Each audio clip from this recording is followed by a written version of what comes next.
Okay, class, so we just got done reading through this information about e-waste. Does anyone remember what e-waste stands for? Yes, exactly. Electronic waste, yes, good. And electronic waste can include lots and lots of different types of electronics, right? Like TVs, yes, cell phones, good. Okay, maybe like ear pods, yeah, I could see that. All of the, anything electronic, right? Computers, all of that stuff, anything. And as it becomes more developed and they get smaller and smaller, we have to have a place to put them, right? In our landfills, that's what it tells us. Okay, so we're gonna do two things in in our study today. So we are going to have our vocabulary words. So on your papers, please make sure that you do a list of vocabulary words, and then we're just gonna do a little side word study. Excuse me. I'm gonna get water real quick.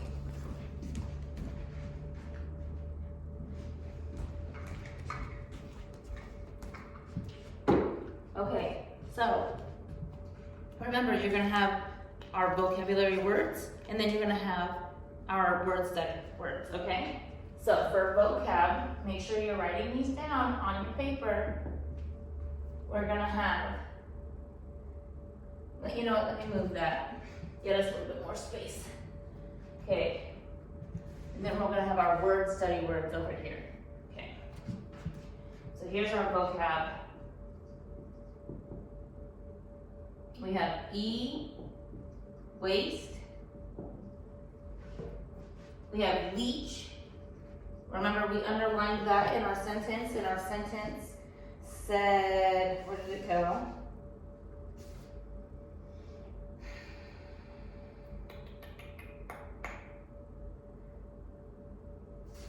Okay.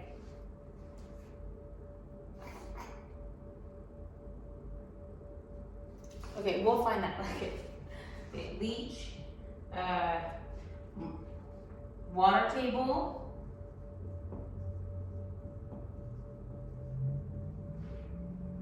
bias, percent,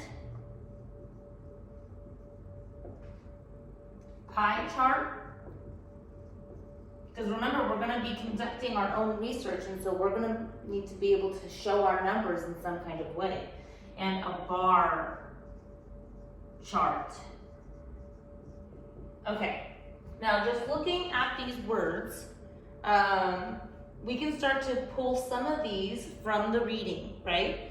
And then of course we're going to be pulling these ones from the reading. So these ones are the ones that when we were reading through, we didn't really understand them. So we're just going to look them up and make sure that we understand them in the context of the sentence.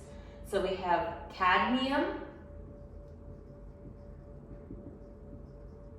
lead, and mercury. Now my recommendation is when you look these up that you're going to include that this is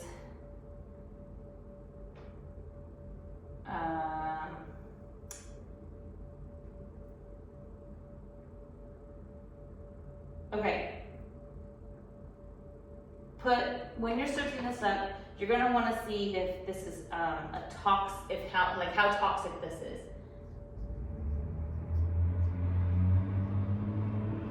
Okay, those were the really heavy metals, and then we had the precious metals, and these ones were really new to me, and you guys have never heard of them before.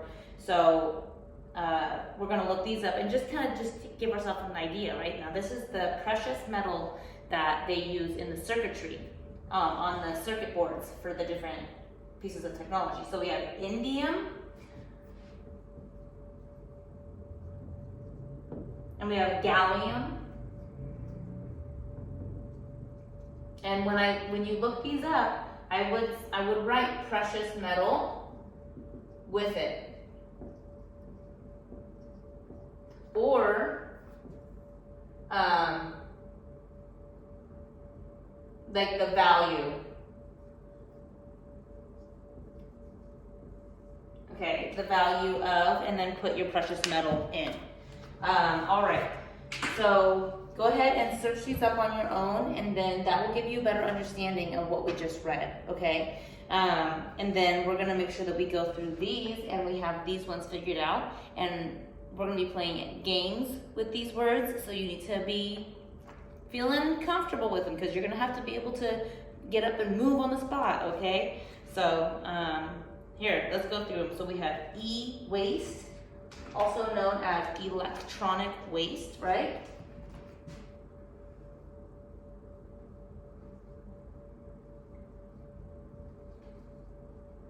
Okay, now on your paper, you're gonna put e-waste, then the definition, electronic waste, right?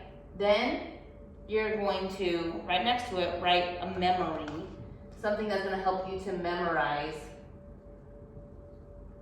e-waste, okay? So like e-waste, that one's pretty easy. Electronic waste.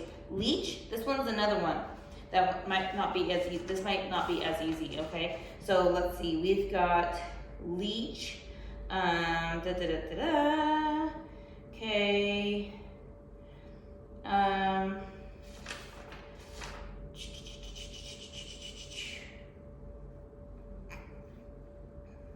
okay.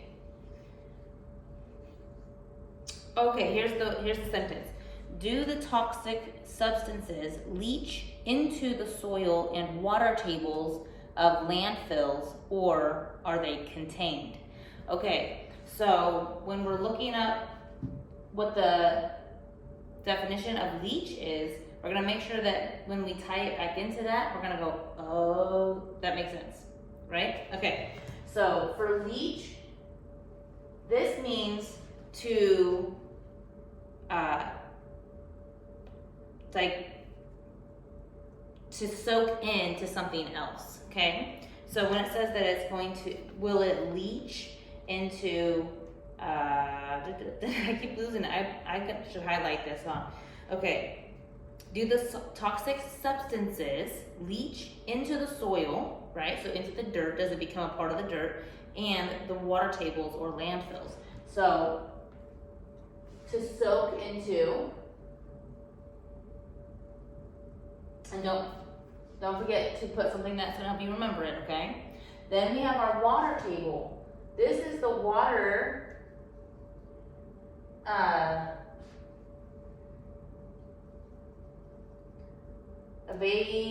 available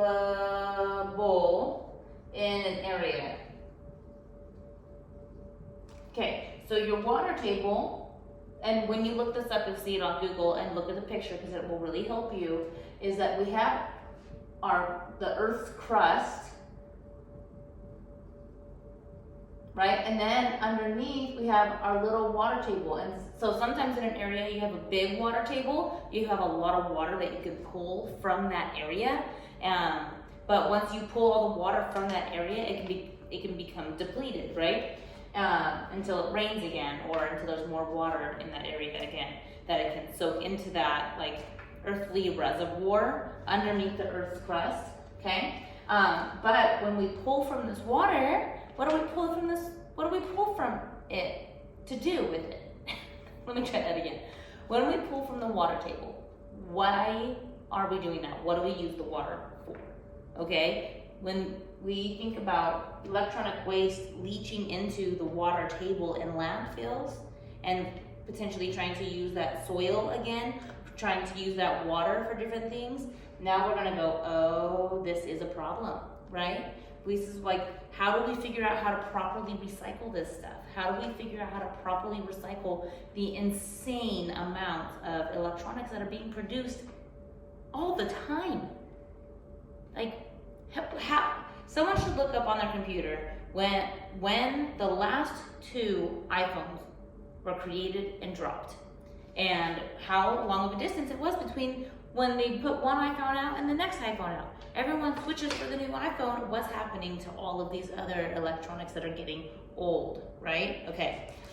All right, let's continue. Now, remember, what do we pull the water for? Is it to drink? Is it to water our garden? And if you're having a garden that you're gonna eat the food out of, that's a problem, right? Okay, you're seeing how this is tying together. Okay. All right, so remember to look that up too. Now, the next thing, a bias. A bias is when there are one or more parties, when there's two or more parties, right? And the person who is making the decision is gonna go with a specific party. They just have a natural gravitational pull to them, or there's a relationship there, or there's something going on to make it to where that person's already going with that party, right? Okay. So when there's, let's see, we haven't read this yet in context, so that one's gonna make it a little bit difficult. So we'll come back. Okay, let's see. How do I put a bias? When one party. Okay, now the word party could be a group of people or just one person. Okay, so that's just saying when one entity, person, group. Okay, when one party has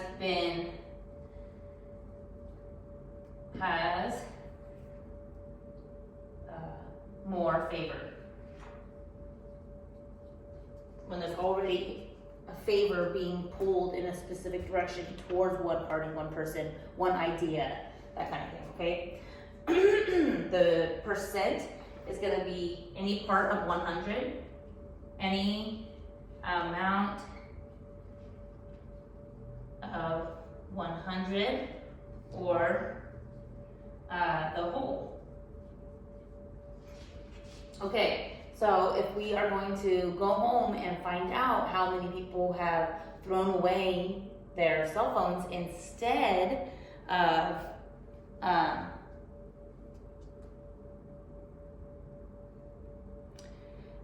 of recycling them, we need to know what that percentage is, right, of our study, okay? And so when we get to that part, I'll help you to understand that better. Alrighty, a pie chart. I love pie charts. I am such a visual person, you guys, so when it comes to math, I need to see a picture. It helps me so much. Okay, a pie chart. Being able to represent all of the numbers in the study and showing it in a circular form, okay? So it's gonna look like this, and you can show in slivers how much of one thing is being represented, okay? So this is gonna be representation of the study shown in pie form, okay? And then the bar is just gonna be the same idea. It's still a representation, but it's showing it in a different way. And this way it shows you, it's easier to be able to see like a comparison. Okay, a contrast of different representations within the study. All right, so our bar chart is gonna have two areas, how much of something and what is being represented, okay? And then we're gonna be able to see, have you ever seen a bar chart like this, you guys? Who has seen that before? You see it in magazines, right? Okay, so that is the bar chart, so that's the same idea. All right, whew, that's not too many words. Let's see, 1, 2, 3, 4, 5, 6, 7. That's not too bad for 1 week. Actually, that's not the worst we've had, right? Okay, so I want you guys to make sure that you are putting these on your paper. And what are some other ways that we can remember these? Our memory, right? Exactly, being able to have something that ties it to a memory or a way that we can memorize it. What's another way that we can help ourselves? Yes, very good. We can quiz each other. But what if you don't have a friend around? What is the site we're gonna use? Quizlet. You can Quizlet yourself and put it on flashcards, right? And then flip your flashcards on Quizlet when you're at home, and that will be really helpful too. Yes, good. Okay, please make sure that all of this is on your paper, today's date and your name, all right? Now, somebody start telling me about the different metals and the different things that get put into the soil and the water table because of electronics not being recycled properly. What did you find out?